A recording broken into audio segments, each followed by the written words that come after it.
Marami sa mga tagahanga ni Kim Chiu at Paolo Avellino ang kinilig dahil sa naging pahayag ni Kim Chiu sa kamakailang episode ng It's Showtime.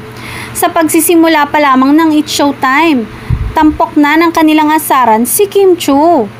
Ayon sa opening spiel ni Vong Navarro, tinanong nito ang mga madlang people at kasamahang host kung naitanong na ba nila sa kanilang mga special someone kung kumain na ba sila.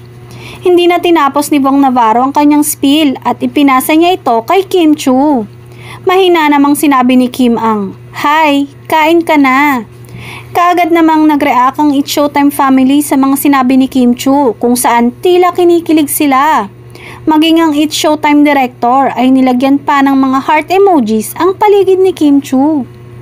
Hindi rin napigilan ni Jugs ang tanungin kung sino ang sinasabihan ni Kim Chiu na kumain na.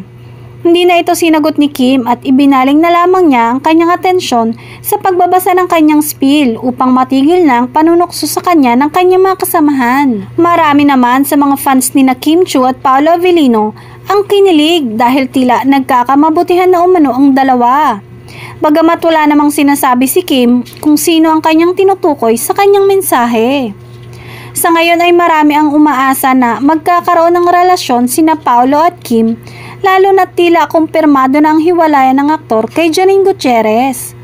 Naniniwala naman ang marami na magiging masaya kung magiging totohanan ang kanilang relasyon dahil pareho na umano silang single sa ngayon.